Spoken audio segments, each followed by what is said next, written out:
Goeiemôre familie, baie welkom by ons aanlyn Sondagoggenddiens. Ek is opgewonde, omdat ek weet hierdie is die dag wat die Here gemaak het. En omdat hy hierdie dag gemaak het, kan ons onsself verbly en verheug daarin. So maak jou hart oop om te ontvang wat die Here vir jou vandag het. Kom ons bid saam. Here, baie dankie dat ons vanoggend kan gesels oor die woord. Baie dankie Here dat daar soveel wonderwerke opgeteken is in die Bybel. En dankie Here dat ons sien dat wanneer ons die woord lees, dat U is 'n God wat omgee, wat liefdevol is, en U is 'n God wat wonderwerke doen. Vanoggend Here, wanneer ons na U woord kyk, Here, dank ek U dat dit ons stig en dat dit ons geloof versterk in Jesus naam. Ek vra U dat die Heilige Gees dan ook die naprediker wees van hierdie woord. En dat elke persoon, Here, wat luister vanoggend na U woord, Here, dat hulle vandag sal weet dat U is in beheer, dat U het hulle nie vergeet nie, en dat U is 'n God, Here, wat ingryp in situasies waar ons voel dit verby is en verlore is U 'n God wat ingryp en wonderwerke nog steeds doen vandag. En ek dank U daarvoor. Here, seën hierdie woord. Here, alle lof en eer kom aan U toe. Ek roem nie in myself nie, maar ek gee aan U al die lof en eer. En ek dank U dat die salwing vanoggend kom en heek breek in Jesus naam. Dankie vir die teenwoordigheid. In Jesus naam. Amen. Ouens, al is ons vanoggend nie fisies by mekaar nie, is ons in die gees saam. En ek wil hê dat julle vandag net weet dat ek en Deel bid vir julle en ons dink baie aan julle. En vanoggend gaan ons weer terug na die woord toe en ons gaan kyk wat die Here vir ons instoor het en wat hy vir ons wil sê deur die woord. Ons het verlede week begin met ons reeks wat getitel is God van Wonders. En ons het gesien hoe Jesus 'n bonatuurlike wonderwerk doen, hoe hy 'n storm stil maak. 'n Baie bekende gedeelte, en ons het gekyk na Matteus en Markus se weergawe van hierdie storie. Verlede week het ons gesien hoe hulle vasgevang was in 'n fisiese storm, wat onvermydelik was, hulle kon nie help vir dit nie. En ons het ook gesien dat in hierdie verhaal is daar nie net 'n fisiese storm nie, daar is ook 'n emosionele storm.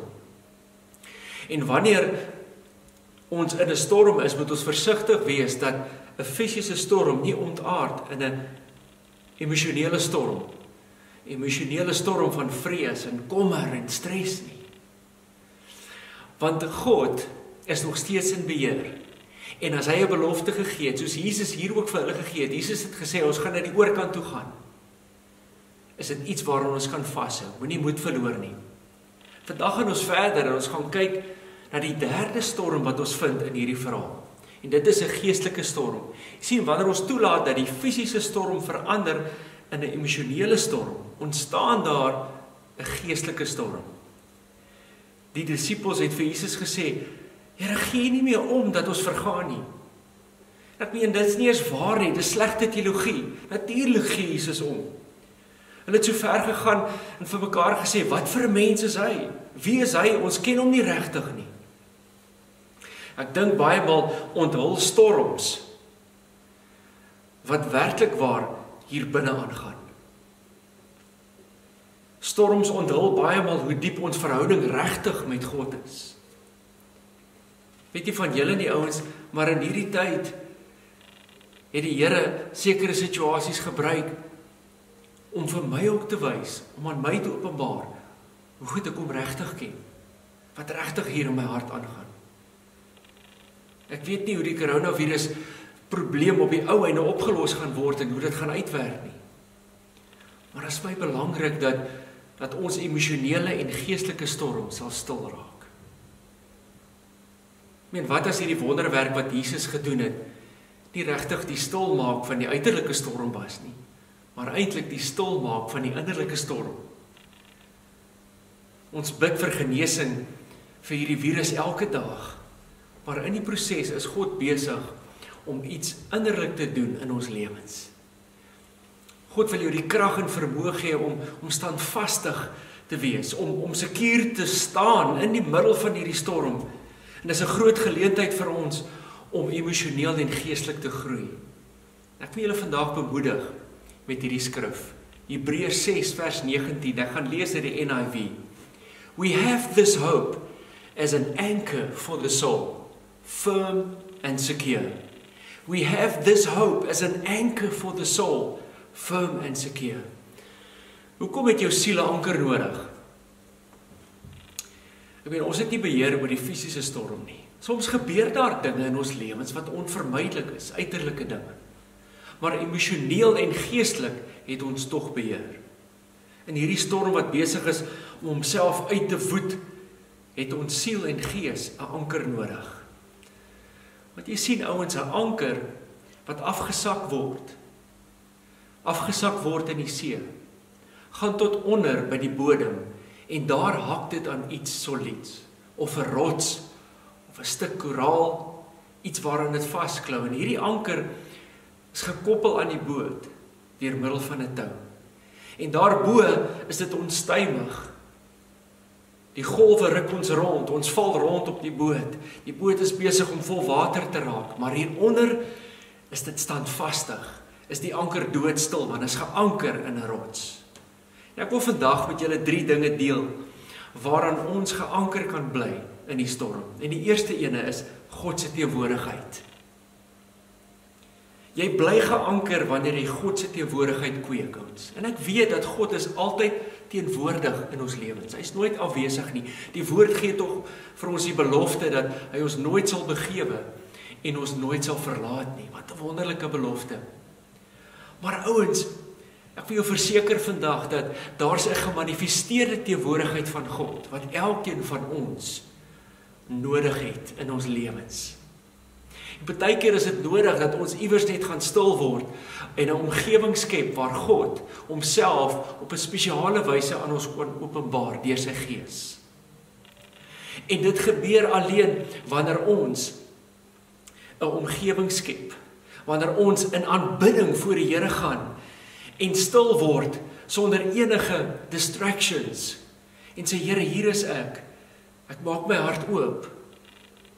Ek wil stil word voor U, Here.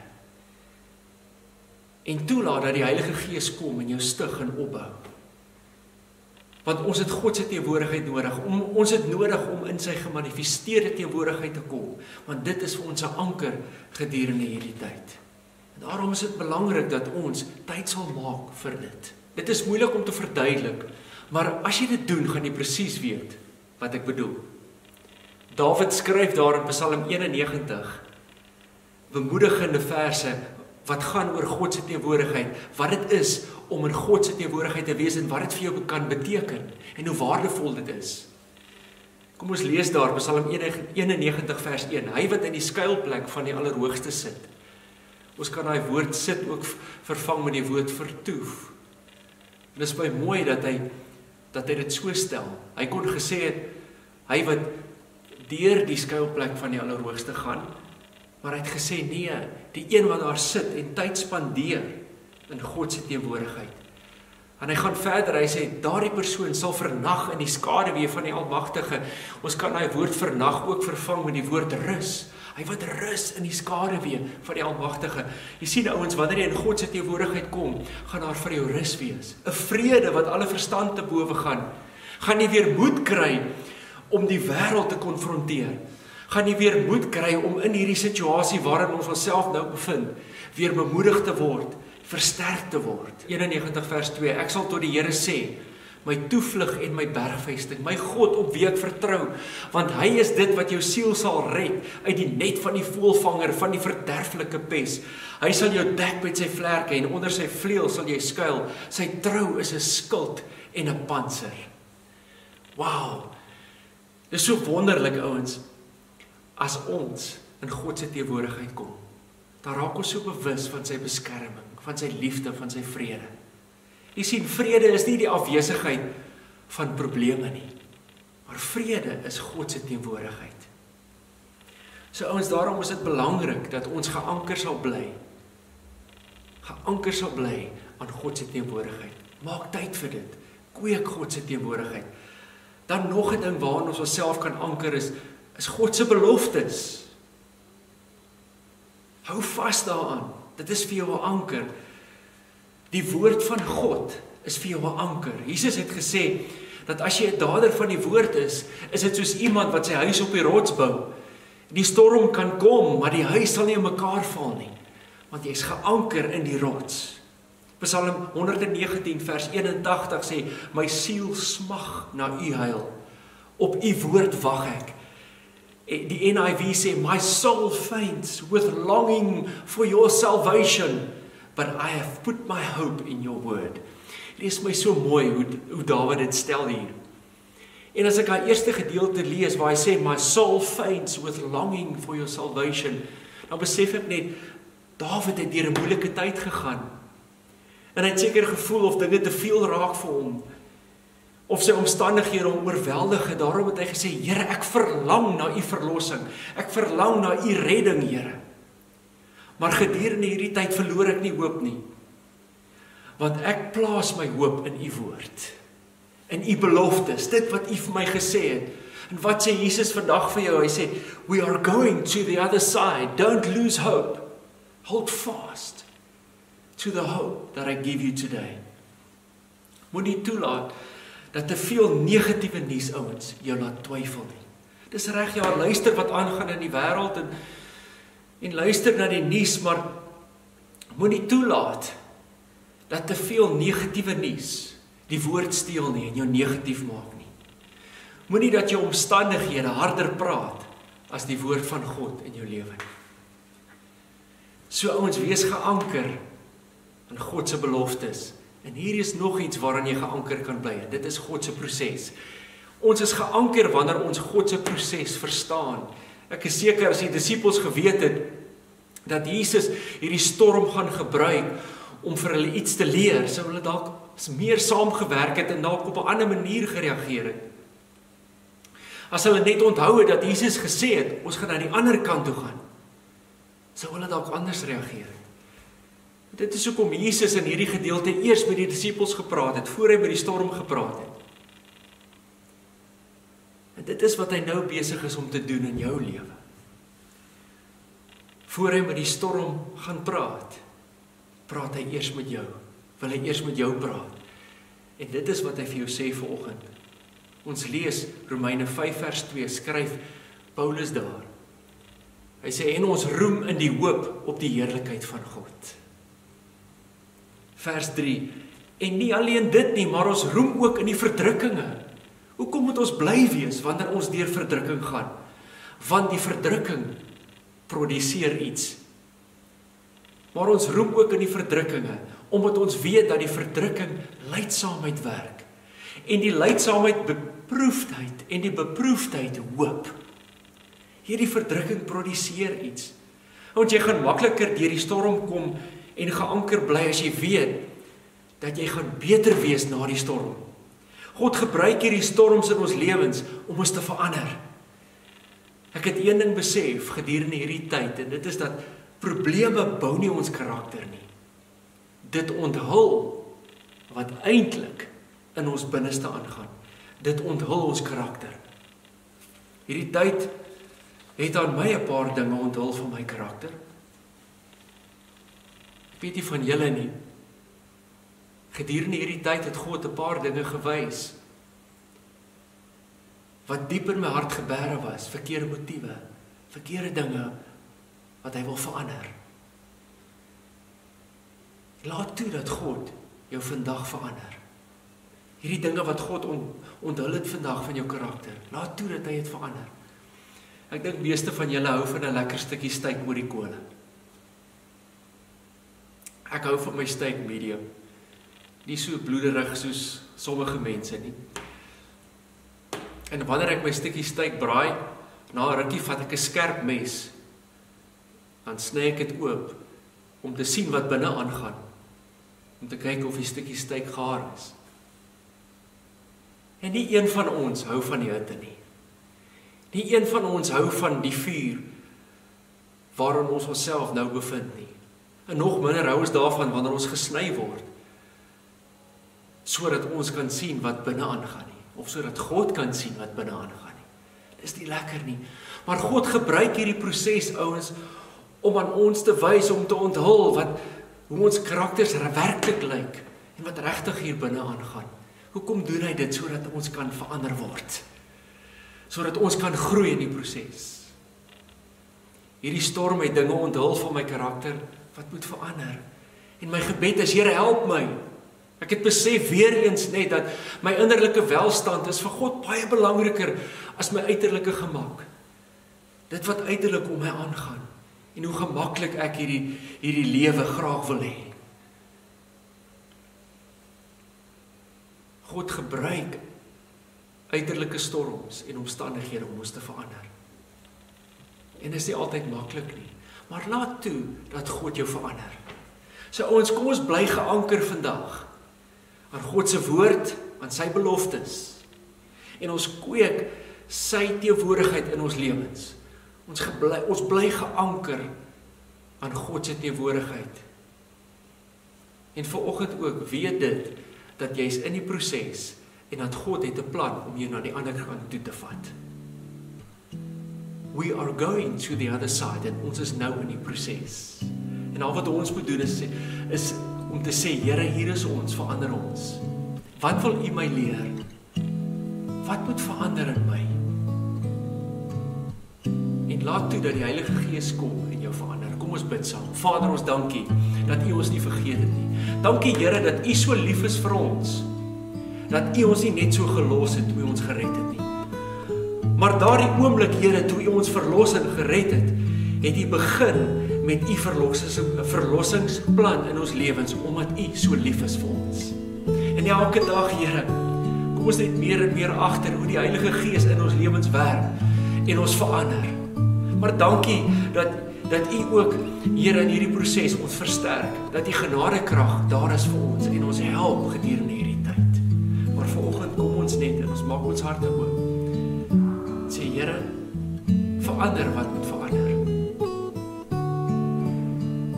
Skaaf waar daar geskaaf moet word. Kom Heilige Gees, bedien ons vandag in Jesus naam. Ons maak ons harte oop en dankie dat die Heilige Gees vanoggend beweeg in mense se lewens. En dalk is jy vanoggend mense wat onseker is, wat nie weet hoe hulle besighede ooit weer op die been sal kan kom nie. Dalk is jy onseker en jy weet nie of jou huwelik dit gaan maak nie. Dalk is jou verhouding met jou kinders op die plek waar dit nie moet wees nie, en hierdie stormagtige tyd het dit net vererger. En jy weet nie hoe die dinge gaan uitwerk nie. En dit voel vir jou of jou boot besig is om te sink. Ek wil vanoggend vir jou sê dat God het jou nie vergeet nie. En die Here gee vanoggend vir jou die krag wat jy nodig het om weer op te staan, om weer hoop te kry. Laat toe dat God 'n wonderwerk vandag in jou lewe doen. Laat toe dat hy ingryp in die omstandighede en dat hy jou verlos en vry maak. Moet nie toelaat dat hierdie storm waarin jy is 'n emosionele storm word en jy totaal oorweldig word deur vrees en angs en kommer en depressie nie. Maar ek bid vanoggend dat die Here jou sal vrymaak van enige vrees. Ek bid dat die Here jou sal vrymaak vandag van 'n swaarmoedige gees in die naam van Jesus. Ek dank U, Here, vir U wonderwerkende krag, dat U vrymaak vanoggend, Here, in Jesus naam. Ek dank U, Vader. Ek loof U en ek prys U. Ons eer U. Ek dank U dat U Gees werk vandag. In Jesus naam. Ons aanbid U, Here. Ons loof U. Dank U, Here. Amen, amen. Prys die Here. Ek glo vandag het God 'n werk in jou lewe gedoen. En ouens, ek hoop julle het 'n geseënde week. En weet dit, dat oral waar jy gaan, is jy 'n lig wat skyn vir Jesus. Sy goedheid en guns volg jou al die dae van jou lewe. En ek hoop om julle volgende week weer te sien. En mag die Here julle seën.